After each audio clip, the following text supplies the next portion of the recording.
நன்றி நன்றி நன்றி நன்றி விமல்குமார், நன்றி விமல்குமார்.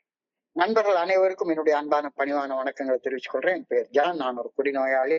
எல்லாம் வல்ல இறைவனோட அருளாலையும் ஏ தோழமையில இணைந்து செயல்படுவதால் நான் பெற்றுக்கொள்ளக்கூடிய அனுபவம் தெம்பு நம்பிக்கையாலையும் இன்னைக்கு ஒரே ஒரு நாள் நான் குடிக்கல, தெளிவா மன நிறைவா அமைதியா ஆனந்தமாக வாழ என்னால் எல்லா முயற்சிகளை செய்து கொண்டிருக்கின்றேன்.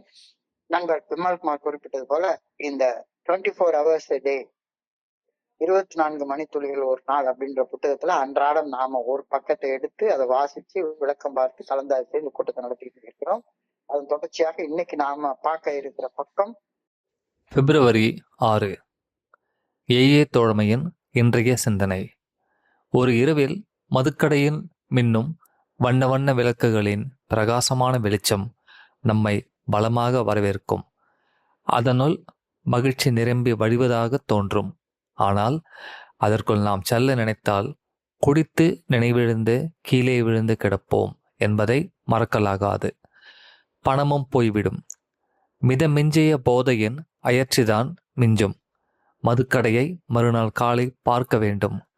சிதறி கிடக்கும் மேஜை, நாற்காலிகள், மதுவின் புளித்த நாற்றம், சிதறி கிடக்கும் சிகரெட் துண்டுகள்.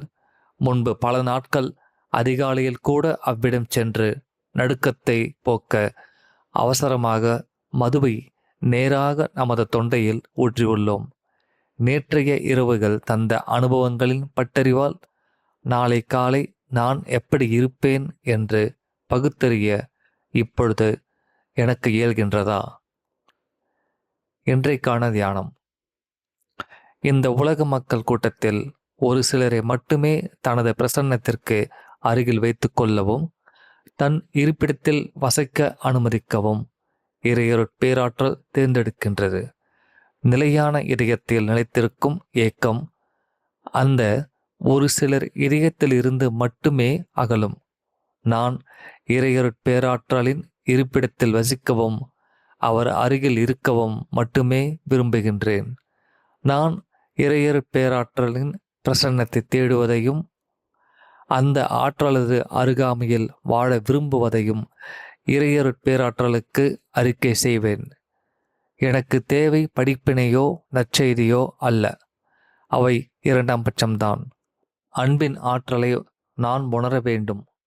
அதற்கு நான் அன்பு செய்யப்பட வேண்டும்.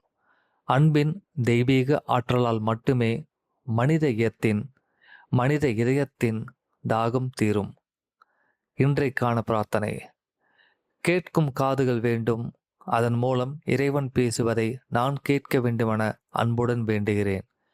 காத்திருக்கும் இதயம் வேண்டும். அதன் மூலம் இறையருட்பேராற்றல் என்னில் வர நான் வழிவகுக்க வேண்டுமென பணிவுடன் வேண்டுகின்றேன். மனசாட்சியின் சக்தியை விட ஆசையின் சக்தி அதிகமாக இருந்தால், மனசாட்சி சரியான செயல் செய்யன்னு சொல்லுது, தப்பான செயல் செய்யாத அப்படின்னு சொல்லுது. அந்த மனசாட்சியுடைய சக்தி உன்னுடைய ஆசையுடைய சக்தியை விட அதிகமாக இருந்தால் தவறு செய்யத்தானே நான் கவர்ந்து இழுக்கப்படுவேன். தப்பு செய்யறதுக்கு தானே எனக்கு ரொம்ப அட்ராக்ஷன் ஜாஸ்தியாக இருக்கும். ஆனா நான் எந்த தவறு செய்தாலும் அந்த தவறு செய்ததுக்கு என்னுடைய மனசு அறிவு சார்ந்த ஒரு நியாயம் சொல்லிட்டே உட்கார்ந்துருக்கும். ஒரு சமாதானம், ஒரு ஜஸ்டிபிகேஷன் எனக்குள்ளார இருந்துட்டே இருக்கும். கண்டிப்பா இருந்துட்டே இருக்கும். road to hell is always colorful அப்படின்னு சொல்லி சொல்லுவாங்க.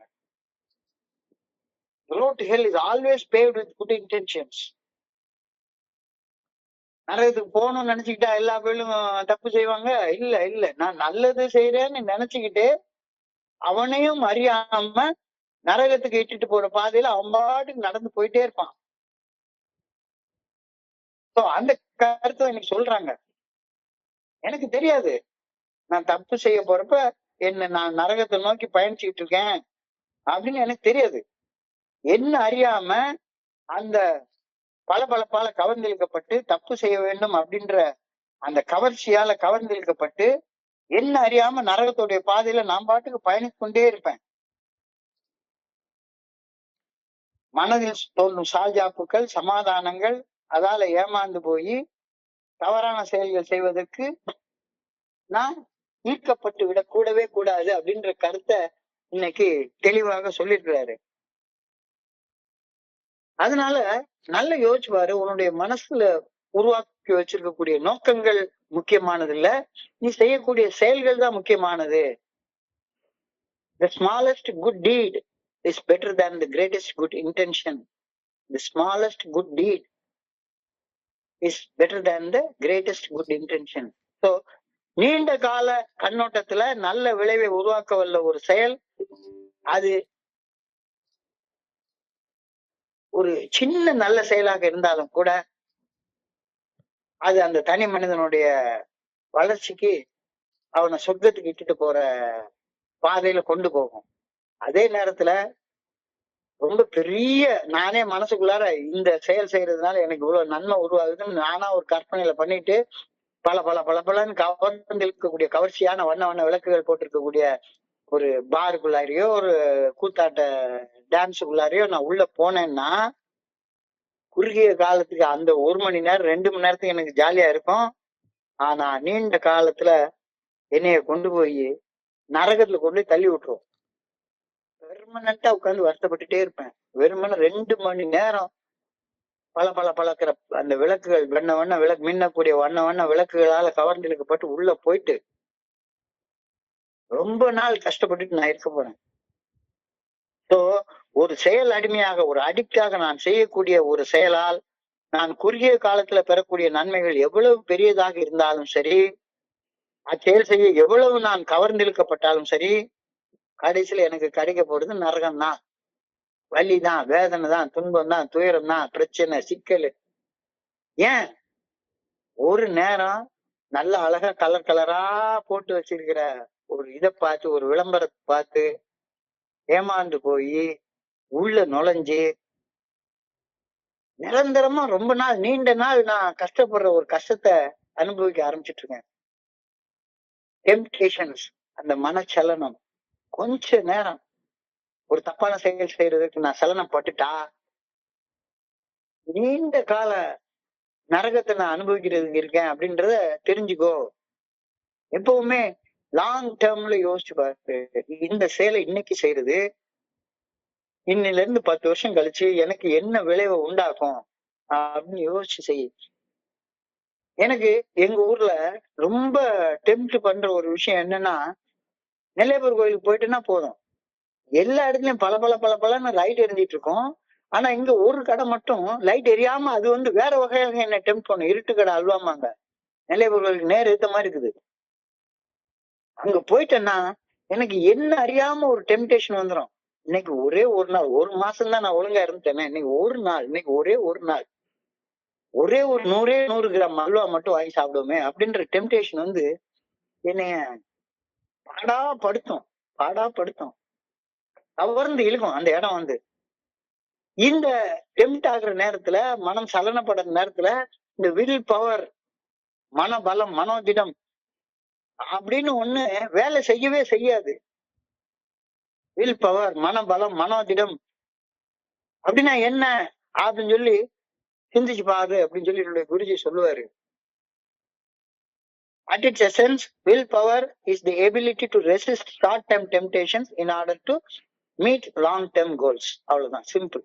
வில் பவர்னா என்ன? சிற்றின்பம் தூய்க்க வேண்டும் என்று என் மனசுக்குள்ளார உருவாகக்கூடிய குறுகிய கால மனச்சலனத்தை, அகத்தூண்டுதலை, மன எழுச்சிய, நீண்ட கால இலக்குகளை அடைவதை மனதில் வைத்து மன உறுதியோட மன சலனங்களை எதிர்கொள்வதுதான் வில் பவர், மனோதிடம், மனபலம் ஆகும். இந்த வில் பவர் எனக்கு டெம்ட் ஆகுறப்ப இருக்கவே இருக்காது, இருக்கவே இருக்காது. அப்ப டெம்டேஷன் அப்படின்னா என்ன? அடுத்த கேள்வி. டெம்டேஷன் என்ன? மனச்சலனம்னா என்ன? உணர்வு கொந்தளிப்புகளாலும் உணர்வு தடுமாற்றங்களாலும் உருவாகக்கூடிய மனச்சலனம், சிற்றின்பம் தூய்க்க வேண்டும் என்ற அகத்தூண்டுதல், அதை டெம்டேஷன் சொல்றோம். எனக்கு உள்ளார அப்படியே உன்னை பார்த்த ஒரு ஆசை வருது, ஒரு கோபம் வருது, ஒரு பயம் வருது, ஒரு பராம வருது, உணர்வுகள் தடுமாறுது, உணர்வுகள் கொந்தளிக்குது, ஏதாச்சும் ஒரு தப்பான செயல் செய்யணும் அப்படின்னு உள்ளுக்குள்ளார ஒரு அகத்தூண்டுதல் உருவாகுது. அந்த அகத்தூண்டுதலுக்கு பேர் வந்து டெம்டேஷன் அப்படின்னு சொல்றோம். பல பல பல பலன்னு மின்னக்கூடிய ஒரு சாராய கடையை பார்த்தாலும் சரிதான், பார்த்த உடனேயே குடிக்கணும் அப்படின்ற எண்ணம் என்னுடைய மனசுக்குள்ளார எழுந்ததுக்கு அப்புறமாக மன தெளிவுத்தன்மை சொபரைட்டி அப்படின்றத அடைய வேண்டும் அப்படின்ற அந்த லாங் டேர்ம் கோல். சொபரைட்டின்றது இன்னைக்கு உடனே அடையக்கூடிய கோல் கிடையாது. நிறைவான மன தெளிவு தன்மைங்கிறது நாளைக்கு யாருக்கும் வந்து சேர்ந்துராது. அப்ப பல பல பல பலன்னு மின்னக்கூடிய ஒரு சாராய கொடியோட வெளிச்சத்தை பார்க்குற நேரத்துல எனக்கு உள்ளார குடிக்கணும் அப்படின்ற ஒரு மனசலனம் உண்டாகுது, ஒரு டெம்டேஷன் உண்டாகுது.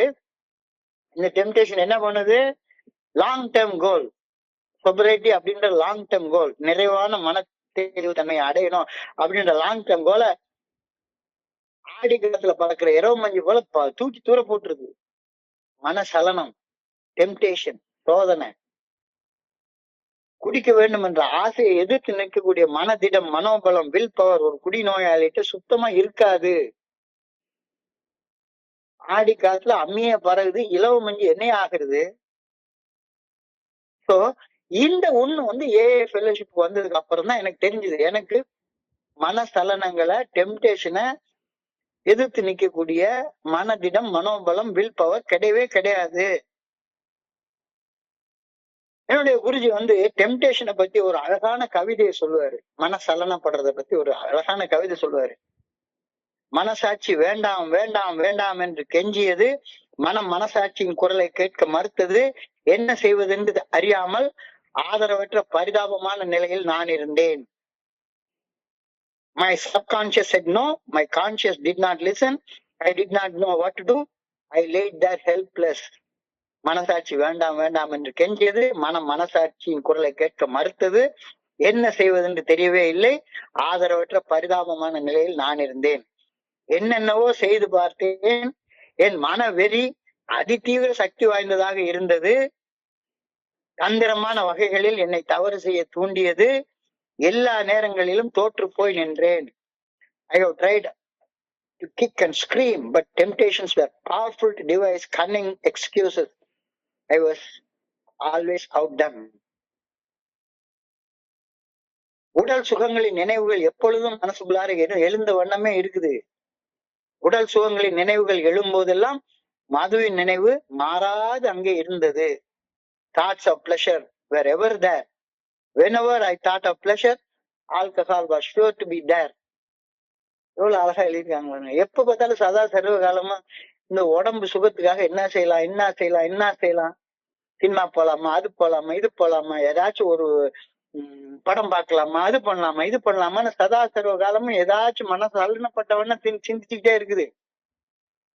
அப்படி மன சலனப்படுற நேரத்துல எல்லாம் ஏதாவது ஒரு செயல் அடிமைத்தனமான செயல் ஞாபகத்துக்கு வந்துட்டே இருக்குது. Thoughts of pleasure were there, were ever there. Whenever I thought of pleasure, alcohol was sure to be there. மதுவின் எண்ணம் என் உடலின் ஒவ்வொரு செல்லையும் சிலிர்க்க வைத்தது.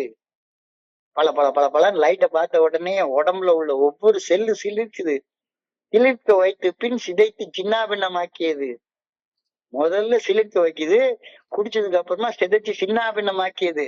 என் வாழ்வையே சீரழித்தது, என் வாழ்க்கையவே அர்த்தம் இல்லாமல் செய்து விட்டது. They ravished my body, they tore me apart, they ruined my life and took away the essence of my being.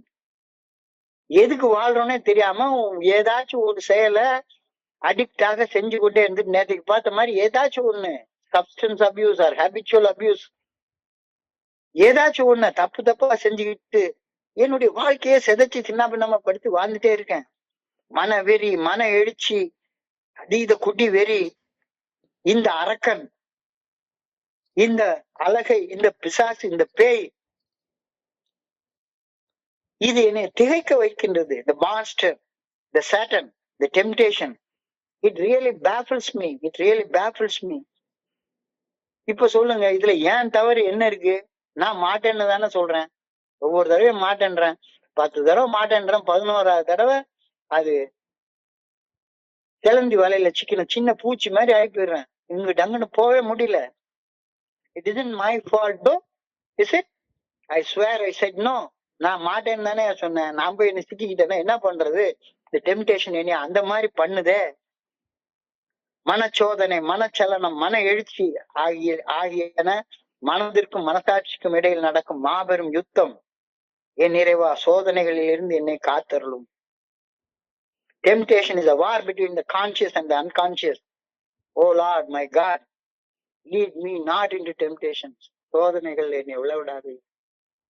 பல பல பல லைட்டு எல்லாமே அந்த நரகத்துக்கு போற வாழ்க்கை பாதை வந்து பல பல பல பலன்னு இருக்கும். கொஞ்ச நேரம் போயிடுவோமே அப்படின்னு தோணும். என்னுடைய குருஜி அழகா சொல்லுவாரு, குருஷேத்திர யுத்தத்தை பத்தி சொல்லுவாரு. எது குருஷேத்திரம்? எங்கேயோ இருக்கிற ஒரு இடம் இல்ல, என்னுடைய உடம்புதான் குருஷேத்திரம் என்ற யுத்த களம், பேட்டில் ஃபீல்டு. என்னுடைய உடம்புதான் குருஷேத்திரம் என்ற யுத்த களம். இந்த யுத்த களத்துல என்னுடைய புலன்களுக்கும் என்னுடைய ஆசைகளுக்கும் இடையில ஒரு மாறாத சண்டை நடந்துட்டே இருக்கு. என்னுடைய 5 புலன்கள் தான் பஞ்ச பாண்டவர்கள், நூற்றுக்கணக்கான ஆசைகள் தான் கௌரவர்கள். நூற்றுக்கணக்கான ஆசைகள், இந்த 5 புலன்களும் நூற்றுக்கணக்கான ஆசைகளோடு சண்டை போட்டுக்கிட்டே இருக்கு.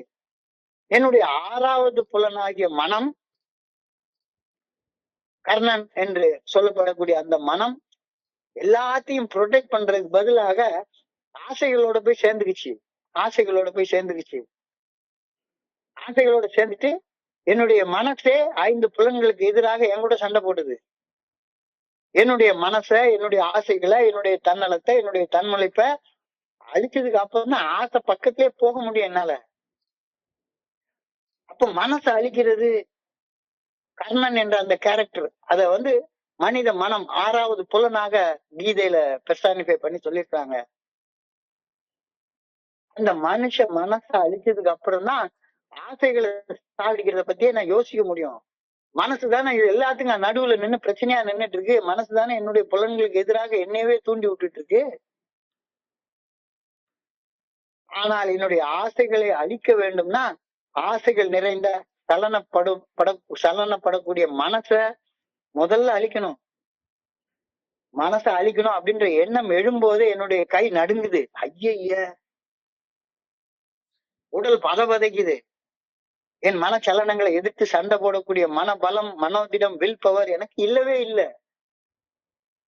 Will power ceases to exist. இதத்தான் அந்த கீதை அப்படின்ற அந்த மகாபாரத யுத்தத்துல உள்ள அந்த பேட்டில் ஃபீல்ட்ல உள்ள சீன் வந்து அழகா நமக்கு கண்ணுக்கு எதிரா மாதிரி காட்டுறாங்க. அந்த கீதையில உள்ள சீனை பாருங்க. இந்த பக்கம் ஒரு பெரிய கௌரவர்களுடைய படை, லட்சக்கணக்கான மக்கள் நிக்கக்கூடிய ஒரு படை. இந்த பக்கம் பாண்டவர்களுடைய சின்ன படை நிக்குது. ரெண்டுக்கு நடுவுல போய் நின்னுகிட்டு அவ்வளோ பெரிய உபதேசத்தை பரமாத்மா வந்து அர்ஜுனனுக்கு பண்றாரு. எப்ப பண்றாரு? அவன் வில்ல கீழே போட்டு நான் சண்டையே போட மாட்டேன்றான்.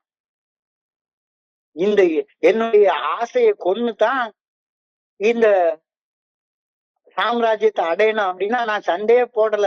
என்னுடைய தாத்தா, என்னுடைய குரு, என்னுடைய தம்பிகள் இவங்களெல்லாம் கொன்னுதான் இதை அடையணும்னா நான் எனக்கு இது வேண்டாம்.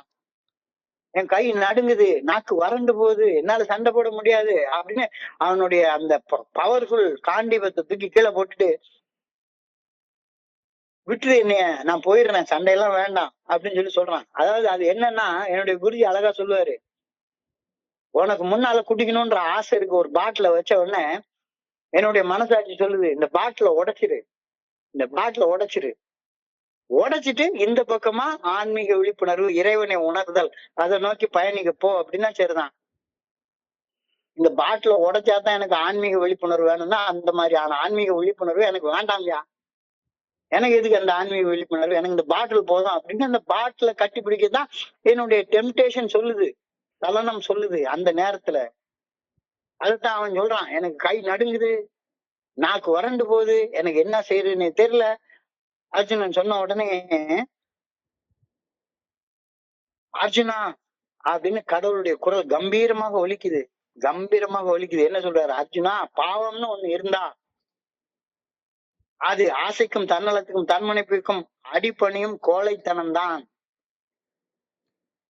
If at all there is a sin, it is cowardice to succumb to the sin. அப்படின்னு சொல்லிட்டு காண்டீபம் எழுத, உன் கைவண்ணம் சிறக்க, களமெல்லாம் சிவக்க, அடிச்சு துவம்சம் பண்ணு, உன்னுடைய ஆசை எல்லாத்தையும் அடிச்சு சாவடி அப்படின்னு. It is psychological teaching.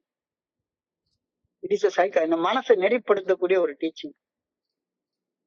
ஆசையை ப்ரொடெக்ட் பண்ணி நிற்கக்கூடிய எல்லாரையும் சாவடிச்சிரு. துரியோதனன் அதோட சேர்ந்த கௌரவர்கள் என்று சொல்லப்படக்கூடிய ஆசைகள் பல பல விஷயங்களால பாதுகாக்கப்பட்டு இருக்குது. ஆசை முதல்ல அடிக்கணும்னா அந்த ஆசை எது பாதுகாத்துட்டு இருக்குதோ அதெல்லாம் அடிச்சு உடைக்கணும்.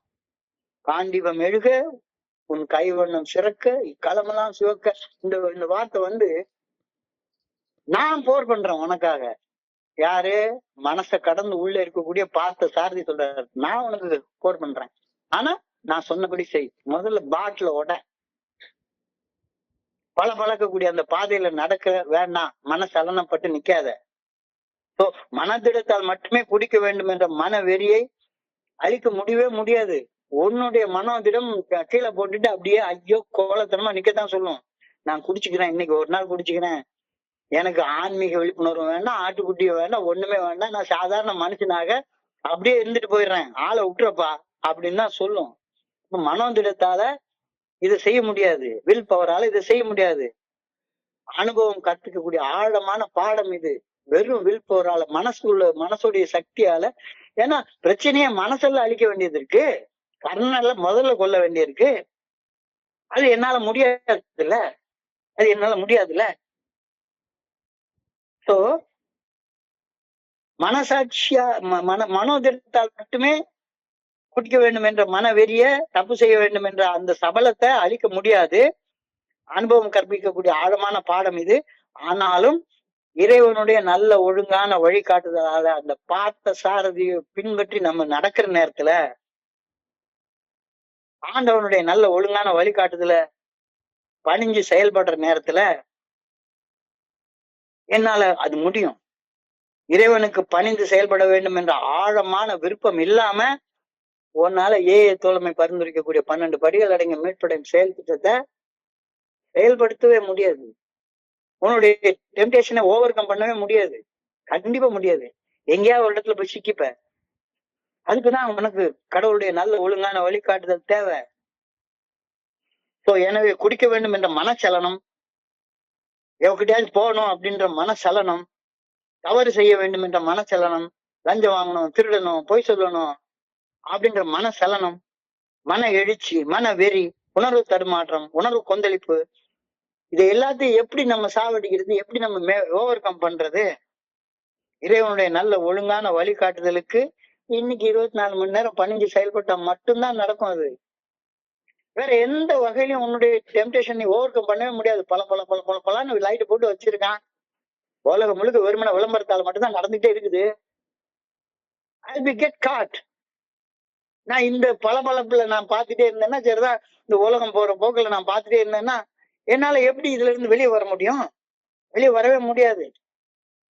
குடிக்க வேண்டும் என்ற மனச்சலனமோ அல்லது ஏதாவது தப்பு செய்ய வேண்டும் என்ற மனச்சலனமோ, அந்த சலனம் உள்ளே இருந்து ஒரு மன எழுச்சியாக, மன கிளர்ச்சியாக, ஒரு அதிதீவிர மன வெறியாக, கை காலெல்லாம் நடுங்கி, நாக்கு வறண்டு போய் தப்பு செய்யாம என்னால இருக்கவே முடியாது அப்படின்ற நிலையில இருந்தேன்னா சரிதான், பேட்டில் ஃபீல்ட்ல விட்டு ஓடியே போயிடுவேன். ஆனா அர்ஜுனன் ஓடி போல, ஆண்டவா நான் என்ன செய்யணும் சொல்லு அப்படின்னு ஆண்டவனை பணிஞ்சு கேட்கிறான். பணிஞ்சு கேட்கறப்ப அவர் சொல்றாரு, அர்ஜுனா இந்த உலகத்துல பாவம்னு ஒண்ணு இருக்குன்னா, இந்த டெம்டேஷனுக்கு பணிஞ்சு ஓடி போற பத்தியா கோல மாதிரி, அதை தவிர வேற பாவமே கிடையாது அப்படிங்கிறாரு. அதை தவிர வேற பாவமே கிடையாது. If it all there is a sin. அதாவது அந்த கீதாபதேசத்துல கடவுள் பேசுற முதல் வார்த்தை, பகவான் பேசுற முதல் வார்த்தை, அர்ஜுனா இந்த உலகத்துல பாவம்னு ஒண்ணு இருக்குன்னா அது பயமும் கோலத்தனமும் தான். உன்னுடைய மன சலனத்துக்கு ஆட்பட்டு நான் ஆசை எதிர்த்து சண்டை போட மாட்டேன்னு போற பத்தியா, ஆசைப்படியே நான் செஞ்சுக்கிறேன், போய் எங்கேயாச்சும் ஒரு செயல் அடிமைத்தனமான ஒரு இடத்துல போய் ஒளிஞ்சுக்கிறேன் அப்படின்னு சொல்லி ஒளியிற பத்தியா, அதுதான் பாவம். அழகா கர்ணன் படத்துல சொல்லுவாங்க, காண்டீபம் எழுக, உன் கைவண்ணம் சிறக்க, களமெல்லாம் சிவக்க. அதாவது அடிச்சு துவம்சம் பண்ணல, உனக்கு கூட நான் இருக்கேன். அப்போ இது மனிதர்களை கொல்லக்கூடிய ஒரு பாடம் இல்லை. மனிதர்களே, எனக்கு மனசுக்குள்ளார நன்மைக்கும் தீமைக்கும் நடக்கக்கூடிய சண்டை, தீமையை கௌரவர்கள், என்னுடைய மனம் எப்போதுமே ஒரு யுத்த களமாக, இந்த உடம்பு ஒரு குருஷேத்திரமாக, ஒரு யுத்த களமாக இருக்கிறது. நன்மைக்கு தீமைக்கு இடையில அங்க போராட்டம் நடந்துகிட்டே இருக்குது. வார் between the conscious and subconscious. மனசுக்கும் மனசாட்சிக்கும் இடையில ஒரு போர் நடந்துட்டே இருக்குது. அந்த போர்ல என்னுடைய மனம் மனசாட்சிய பணிஞ்சு நடக்கிறதுக்குள்ள தீர்மானத்தை எடுக்கிறது தான் இன்னைக்கு இதுல சொல்லப்பட்டிருக்கு. சபலப்பட்டு ஓடி போயிடாத, சபலப்பட்டு ஓடி போயிடாத. இன்னைக்கு 24 மணி நேரம் இறைவனுடைய நல்ல ஒழுங்கான வழிகாட்டுதலுக்கு பணிஞ்சு செயல்படு.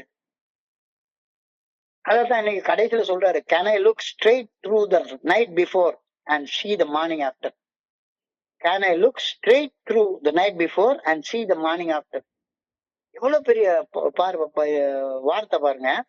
கடந்த காலம் அனுபவத்தை தந்து விட்டு முடிஞ்சு போயிடுச்சு, செத்து போயிடுச்சு, இறந்த காலம் ஆயிடுச்சு. எனக்கு ஒரு அனுபவத்தை கொடுத்துட்டு கடந்த காலம் செத்து போயிடுச்சு, இறந்து போயிடுச்சு, முடிஞ்சு போயிடுச்சு. எதிர்காலம் எனக்கு புதிய அனுபவத்தை தர காத்திருக்கிறது. கடந்த காலம் அனுபவத்தை கொடுத்துட்டு செத்து போயிடுச்சு. எதிர்காலம் எனக்கு புதிய அனுபவத்தை தர காத்திருக்கிறது. ஸோ நைட் பிஃபோர் அப்படின்றது கடந்த காலம், மார்னிங் ஆஃப்டர்ன்றது எதிர்காலம். ஸோ கடந்த கால அனுபவத்திலிருந்து கற்க வேண்டிய பாடங்களை கற்றுக்கொண்டு எதிர்காலம் பிரகாசமாக இருக்க தேவைப்படும் செயல்களை இப்பொழுது என்னுடைய மனசலனங்களை கடந்து செய்ய முற்படுகின்றேனா? இன்னைக்கு செய்றியா? யோசிச்சு பாரு. Can I look straight through the night before and see the morning after? எவ்வளவு பெரிய தாட்டு பாருங்க. கடந்த காலம் பாஸ்ட், இறந்த காலம்னு சொல்றோம், செத்து போச்சு. ஆனா அது எனக்கு ஒரு அனுபவத்தை கொடுத்துட்டு செத்து போயிருக்கு. கடந்த கால அனுபவம் என் கையில இருக்கு. எதிர்காலம் அனுபவத்தை கொடுக்கறதுக்கு காத்துட்டு இருக்கு. அந்த அனுபவம் கடந்த காலத்துல நான் அனுபவிச்ச அதே வலி, வேதனை, துன்பம், துயரம் நிறைஞ்ச அனுபவமாக இருக்கணுமா, இல்ல நிறைவுடனான தெளிவுத்தன்மையாக இருக்கணுமா, மகிழ்ச்சி, ஆனந்தம், சந்தோஷமா இருக்கணுமா? அப்போ கடந்த கால அனுபவத்துல இருந்து எந்த செயலை செய்யணும், எந்த செயலை இன்னைக்கு செய்யக்கூடாது அப்படின்ற பாடத்தை கத்துக்கிட்டு நிகழ்காலத்துல அந்த செயலை செய்து உன்னுடைய எதிர்காலத்தை நீ உருவாக்கு. மனசலனங்களால மறுபடியும் கடந்த காலத்துல செஞ்ச தப்பையே செஞ்சுட்டு இருந்தா இப்ப இன்னைக்கு நீ என்ன அனுபவிச்சுட்டு இருக்கியோ அதே அனுபவம் தானே உனக்கு கிடைக்கும். Look straight through the night before and see the morning after. அப்போ மார்னிங் ஆஃப்டர்ன்றது எதிர்காலம், நைட் பிஃபோர்ன்றது கடந்த காலம். சோ கடந்த காலத்துல நான் பெற்றுக்கொண்ட அனுபவங்களின் பட்டறிவால் எதை செய்யணும் எதை செய்யக்கூடாது அப்படின்ற பாடத்தை கத்துக்கிட்டு செய்ய வேண்டியதை செஞ்சு, அது மனசலனங்களுக்கு உட்பட்டு செய்யக்கூடாது செய்யாம தவிர்த்து எதிர்காலத்தை படைக்கிறவனாக மாறு. நான் பாமர ஜாதியில் தனி மனிதன், நான் படைப்பதனால் இந்த பேர் இறைவன் அப்படின்னு சொல்லி கவியரசு கண்ணதாசன் ஒரு பாட்டுல எழுதுவாரு. நான் எதை படைக்கிறேன்? என்னுடைய எதிர்கால அனுபவத்தை நான் படைக்கிறேன். நான் தான் படைக்கிறேன். அந்த எதிர்கால அனுபவம் இன்னைக்கு இருக்கிற மாதிரி துன்பம் துயரமா இருக்கணும்னா நேற்றுக்கு செஞ்சு அதே செயலை செஞ்சுட்டே இரு. அப்போ இன்னைக்கு இருக்கிற அதே அனுபவம் தான் நாளைக்கும் கிடைக்கும். நாளைக்கு இன்னைக்கு இருக்கிற அனுபவத்தோட மோசமான அனுபவங்கள் கிடைக்கும்.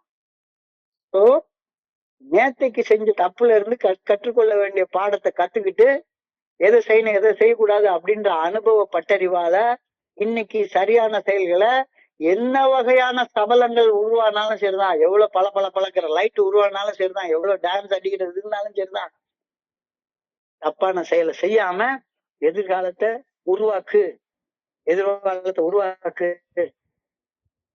ரொம்ப அழகான தாட்டோட தியானத்துக்கு போறாங்க. கடவுள் எப்பவுமே என் கூட இருக்கிறார். கடவுள் எப்பவுமே என் கூட இருக்கிறார். நாதன் உள் இருக்கிறார், எனக்குள்ளார இருக்கிறார் எப்பவுமே. நான் கடவுளுடைய வீட்டுலதான் வசிச்சு கொண்டிருக்கிறேன். என்னுடைய அகத்துல கடவுள் தான் இருக்கிறார். ஆனா எல்லாருக்கும் இறையர் பேராக்களின் அருகாமை புரியாது. எல்லாருக்கும் நான் இறைவன் எனக்குள்ளாரதான் வசிச்சுக்கிட்டு இருக்கிறார் அப்படின்றது தெரியாது. சோ யாருக்கு அது தெரியும்? இறைவனுடைய நல்ல ஒழுங்கான வழிகாட்டுதலுக்கு பணிந்து செயல்பட்டு மனசலனங்களால தவறு செய்யாம வாழ்றவங்களுக்கு மட்டும்தான் இறையர் பேராற்றலுடைய அருகாமை புரியும். இறைவன் எனக்குள்ளார வசிக்கிறார் அப்படின்ற மிகப்பெரிய மறை உண்மை. அதனாலதான் அது பேர் மறை உண்மைன்னு சொல்லுவாங்க. மறை என்றாலே சமயம் அப்படிம்பாங்க. மறைஞ்சிருக்கக்கூடிய உண்மை எனக்குள்ளார மறைவாக உள்ள இருக்கிறார். அருவம் பிளஸ் உள் அருள்னு ராமலிங்க வள்ளலார் அடிக்கடி சொல்லுவார். அருவம் பிளஸ் உள் அருள். அருவம் என்றால் மறைவாக இருப்பது, மறைவாக உள்ளிருக்கிறது. சோ மறைவாக உள்ளிருக்கக்கூடிய இறைவனுடைய அந்த பிரசன்னம், இறைவனுடைய அருகாமை யாருக்கு புரியும்? இறை அருட்பேராற்றலின் நல்ல ஒழுங்கான வழிகாட்டுதலுக்கு பணிந்து செயல்பட்டு மன சலனங்களை தவிர்த்து, ஏன்னா மனசுங்கிறது சலனப்படக்கூடிய இயற்கை உடையதுதான் மனசு. மன சலனங்களால் தவிர்த்து தவறு செய்யாமல் நடந்தா மட்டும்தான் இறைவனது அருகாமை புரியும். அவர் நம் அகத்தில் வசிப்பது நமக்கு தெரியும். இல்லாட்டி போனா அது தெரியாது. சோ நீ எவ்வளவு பிரசங்கத்துக்கு மேல பிரசங்கம் கேளு, உபன்யாசம் கேளு, எவ்வளவு காலம் வேணாலும் விரதம் இரு, அதெல்லாம் ஆன்மாவை உணர்றதற்கு ஒண்ணுமே செய்யாது. Unless otherwise you become humble. You become humble. பணிவோட இறைவனுடைய நல்ல ஒழுங்கான வழிகாட்டுதலுக்கு பணிந்து செயல்பட்டால் மட்டும்தான் உன்னுடைய அருகாமை உனக்கு, இறைவனுடைய அருகாமை உனக்கு புரியும். இறைவன் உன்னுடைய அகத்துல வசிக்கிறார் அப்படின்றது தெரியும். இதை விட்டு நான் பிரசங்கம் கேட்கிறேன், உபன்யாசம் கேட்கிறேன், அதை பண்றேன், இதை பண்றேன், மனசாட்சி சரின்னு சொல்றது செய், தப்புன்னு சொல்றது செய்யாத. கலனப்பட்டு போய் மனசாட்சி தப்புன்னு சொல்ற செயலை பல பல பல பல பலன்னு லைட் எரிஞ்சிட்டு இருக்குது, போய் ஒரே ஒரு பெக்கு தானே குடிச்சிட்டு வந்தா பரவாயில்ல, எல்லா பேரும் சந்தோஷமா இருக்கான். அதான் அழகா போ அந்த பார கடந்து போறப்ப உள்ள உட்கார்ற அந்த பாம்பேல எல்லாம் அந்த பார் வந்து டைட் ஏசி ரூம்ல வச்சிருப்பான். அந்த பாருடைய கதவு திறந்த உடனே உள்ள இருந்து ஒரு மியூசிக் கேட்கும் பாத்தீங்களா, பயங்கர மியூசிக். நான் உள்ள இருக்கிறவங்க எல்லாம் பயங்கர சந்தோஷமா சொர்க்கத்துக்குள்ளார உட்காந்துருக்காங்க, வெளியே நான் தான் நரகத்துக்குள்ளார உட்காந்துருக்கேன் அப்படின்னு டெம்ட் ஆகி அந்த கதவை திறந்து உள்ள போயிட்டேன்னா என் பாக்கெட்ல இருக்கிற பணம் போயிரும், என்னுடைய உடல் ஆரோக்கியம் போயிரும், மானம் போயிரும், மரியாதை போயிரும், எல்லாமே போயிரும், எல்லாமே போயிரும். அப்படிப்பட்ட மன சலனத்துக்கு சக்கம்பாகி நான் செயல்பட்டு இருந்தேன்னா இறைவனுடைய அருகாமையை பத்தி எல்லாம் சிந்திக்க கூட முடியுமா என்ன? உள்ள போய் உட்கார்ந்து தண்ணிய போட்டுக்கிட்டு பிரசங்கத்தை கேட்டா ரொம்ப சந்தோஷமா தான் இருக்கும். ஒரு அடிக்டாக எது கேட்டாலும் சந்தோஷமா இருக்கிற மாதிரியான ஒரு ஃபீலிங் தான் வரும். பிரசங்கத்துக்கு மேல பிரசங்கத்துக்கு கேளு, உபன்யாசத்துக்கு மேல உபன்யாசத்துக்கு கேளு, 48 நாள் ஒரு மண்டலம் மாலையை போட்டுட்டு விரதம் இரு, என்ன வேணா பண்ணு. ஆனா என்ன பண்ணினாலும் சரி இறைவனுக்கு பணிந்து செயல்படாமல், இறைவனுடைய நல்ல ஒழுங்கான வழிகாட்டுதலுக்கு பணிந்து செயல்படாமல் எதுவுமே பிரயோஜனப்படாதுப்பா. உன்னுடைய மன சலனத்தை உன்னால கண்ட்ரோல் பண்ணவே முடியாது. அந்த மனோதிடம் உனக்கு கிடையாது. ஆன்மாவை உணரும் தாகம் இல்லாத மனிதன் இருக்க முடியாது. எல்லாருக்கும் கடவுளை உணரணும்ன்ற தாகம் இருந்துகிட்டே இருக்கும். அது கம்யூனிஸ்டா இருந்தாலும் சரி, எவனா இருந்தாலும் சரி. ஆன்மாவை உணரக்கூடிய தாகம் இல்லாத, ஆத்ம தாகம் இல்லாத மனுஷன் இந்த உலகத்துல இருக்க முடியாது. அந்த ஆத்ம தாகம் எப்ப தீரும்? எப்ப தீரும்? மன சலனங்களை கடந்து இறையருள் பேராற்றின் நல்ல ஒழுங்கான வழிகாட்டுதலுக்கு பணிந்து மன சலனத்தால் தவறு செய்வதை தவிர்க்கக்கூடிய மனுஷனுக்கு மட்டும்தான் அந்த ஆத்ம தாகம் தீரும். இல்லாட்டி போனா நீ அந்த ஆத்ம தாகத்தோட கடைசி வரைக்கும் வாழ்ந்துட்டே இருக்க போற. ஆத்ம தாகம் எல்லாத்துக்கும் இருக்கும், இல்லாத மனுஷனே கிடையாது. ஏன்னா இறைவன் எனக்குள்ளார ஆன்மாவாக இருக்கின்றார், உயிராக இருக்கின்றார், ஆற்றலாக இருக்கின்றார். அந்த ஆற்றலோட செயல்படணும் அப்படின்ற தாகம் இல்லாத மனுஷனே இருக்க முடியாது. அந்த தாகம் எப்ப தீரும்? எப்ப தீரும்? அழகா இன்னைக்கு தியானத்துல சொல்றாங்க, எவன் ஒருத்தன் இறைவனுடைய நல்ல ஒழுங்கான வழிகாட்டுதலுக்கு படிஞ்சு செயல்படுறானோ அவனுக்கு மட்டும்தான் அந்த ஆத்ம தாகம் தீரும். இறைவனை அறியாம நமக்குள்ளார் நம்ம வாழ்ந்து கொண்டிருந்தால் அவருடைய அருகாமை நமக்கு புரியவே புரியாது. அருகாமை என்ன? உள்ள இருக்கிறாரு. என்னிலே இருந்த ஒன்றை யான் அறிந்தது இல்லையே. எனக்கு உள்ளாரதான் கடவுள் இருக்கிறாரு, அதனால எனக்கு தெரியவே இல்லை. என்னிலே இருந்த ஒன்றை யான் அறிந்தது இல்லையே. என்னிலே இருந்த ஒன்றை யான் உணர்ந்து கொண்ட பின், என்னிலே இருந்த ஒன்றை யார் உணர்த்த வல்லரோ? உன் ஸ்பான்சர் உணர்த்துவாரா? ஒண்ணுமே உணர்த்த மாட்டாங்க. இப்ப உனக்கு உன்னுடைய ஸ்பான்சர் உனக்கு தன்னுடைய அனுபவம் தம்பு நம்பிக்கையை பகிர மட்டும்தான் செய்வாரு. என்னிலே இருந்திருந்து யான் உணர்ந்து கொண்டனே, என்னிலே இருந்திருந்து யான் உணர்ந்து கொண்டனே. உள்ள உட்காரு, இறைவனுக்கு பணிஞ்சு செயல்பட்டுட்டே இரு தொடர்ந்து. அப்படி செயல்பட்டுட்டு இருக்கிறது மூலமாக இறைவனுடைய அருகாமையும், இறைவன் எனக்குள்ளார வாசம் செய்கின்றார் என்ற உண்மையும் எனக்கு புரிய வரும். பயபக்தின்னு சொல்றாங்க. பயம்னா இறைவனுக்கு பயப்பட வேண்டியதில்ல, தீமை செய்வதற்கு பயப்படுவதுதான் இறை அச்சம். தீவினை அச்சம்னு சொல்றாங்க. தீவினை அச்சம்ன்றாங்க. பயபக்தியோட பணிந்து மனசலனங்களை கடந்து தவறு செய்வதை தவிர்த்தால் மட்டும்தான் உன்னால அந்த இறைவனுடைய அருகாமை உணர முடியும். சும்மா லொடலொடலன்னு மந்திரம் சொல்றதுனால ஒண்ணும் மந்திரத்தால மாங்காலாம் உழாது. மந்திரம் அப்படின்னாங்க. மந்திரம்னா என்ன? மனசை ஸ்திரப்படுத்தக்கூடிய ஒண்ணு. மன்னா மனசு, ஸ்திரம் என்றால் உறுதி. மனசை உறுதிப்படுத்தக்கூடிய ஒண்ணுதான் மந்திரம். மனசை எது உறுதிப்படுத்தும்? இறைவனுக்கு பணிந்து செயல்படக்கூடிய செயல்கள் மட்டும்தான் உறுதிப்படுத்தும். சோ மனசை உறுதிப்படுத்தக்கூடிய எல்லாமே மந்திரம் தான். அப்போ குடிக்காம இருக்கிறது ஒரு மந்திரம் தான். ஒரு பொம்பளை கிட்ட போகாம இருக்கிறது மந்திரம் தான். மனசலனங்களை கட்டுப்படுத்துவதுதான் மந்திரம். மனசை ஸ்திரப்படுத்தக்கூடிய ஒண்ணு. அத இன்னைக்கு பிரார்த்தனையா சொல்றாரு. I pray that I may have a listening ear so that God can speak to me. ரொம்ப ஆழமான வார்த்தை. I pray that I may have a listening ear so that God can speak to me. Jesus Christ வேதத்துல ஒரு வார்த்தை சொல்றாரு. கேளுங்கள் தரப்படும், தட்டுங்கள் திறக்கப்படும், தேளுங்கள் கிடைக்கும் என்றார். கேளுங்கள் தரப்படும். கேளுங்கள் தரப்படும்னா பிச்சை கேளுங்க, எனக்கு பணம் வேணும், அது வேணும், இது வேணும் அப்படின்னு கேளுங்க அப்படின்னு சொல்றாரு. காது கொடுத்து கேளியா, those who have ears shall hear அப்படின்றாரு. கேட்க செவி உள்ளவன் கேட்கட்டும் அப்படின்றாரு. கேளு, காது கொடுத்து கேளு, உனக்கு கிடைக்கும் எல்லாம். காது கொடுத்து கேளு.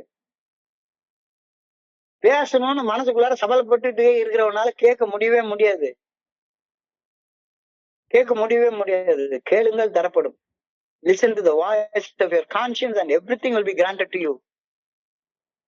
Everything will be granted to you. காது கொடுத்து கடவுளுடைய குரலை கேளு. கடவுளுடைய அருள் உன்னை வந்து பிரசன்னத்தை உணர்வதற்கு காத்திரு. I pray that I may have a waiting heart so that God may come to me. பொறுமையோட நீ சும்மா சொல்ற உட்கார்ந்து இருந்தா இறைவன் உனக்குள்ளார வாசம் பண்ற உனக்கு தானா தெரியும். அற்புதமா தெரியும். எவ்வளவு ஒரு அழகான வார்த்தைகள் பாருங்க. எவ்வளவு ஒரு அழகான வார்த்தைகள். So அந்த மனசலனம், temptation on a dark night, lights of the corner tavern look mighty inviting. Inside there seems to be warmth, good cheer. But don't stop to think that if we go in there, we will probably end up get drunk. உள்ளுக்குள்ளார சொர்க்கம் இருக்கிற மாதிரியான ஒரு பொய் தோற்றம் உண்டாகும். உனக்கு அட்வர்டைஸ்மெண்ட்ல சொல்லுவாரு, Boost is secret of my energy அப்படின்னு சொல்லுவாரு. பலன்னு இருக்கும். பூஸ்ட் குடிச்சா தெந்துல்கர் மாதிரி நம்மளும் டமால்னு சிக்ஸர் அடிக்கலான்னு தோணும். ஒரு மண்ணாங்கட்டி அடிக்க முடியாது. சுகர் தான் ஏறும். டெம்ட் ஆகாத. எப்போ உனக்கு சக்தி கிடைக்கும், ஆற்றல் கிடைக்கும்? இறைவனுடைய நல்ல ஒழுங்கான வழிகாட்டுதலுக்கு பணிந்து செயல்படும் போதுதான் ஆற்றல் கிடைக்கும். அதை தவிர வேற எந்த வகையிலயும் ஆற்றல் கிடைக்க வாய்ப்பே கிடையாது. வேற எந்த வகையிலயே கிடைக்குமா சொல்லுங்க? வேற எந்த வகையிலாவது ஆற்றல் கிடைக்க வாய்ப்பு கிடைக்குமா? பல அட்வர்டைஸ்மெண்ட்டை பார்த்துட்டு எத்தனையோ அட்வர்டைஸ்மெண்ட் வருது. நீங்க வந்து ஒரு டயபெட்டிஸ பத்தி மட்டும் ஒரு தடவை சர்ச் பண்ணுங்க. இப்பெல்லாம் சர்ச் இன்ஜின்ல, கூகுள் சர்ச் இன்ஜின்ல ஒரு தடவை சர்ச் பண்ணுங்க. தொடர்ச்சியாக ஒரு கவர்ந்து இழுக்கக்கூடிய 1000 அட்வர்டைஸ்மெண்ட் வரும். உங்களுக்கு 1000 ஆலோசனைகள் வரும்.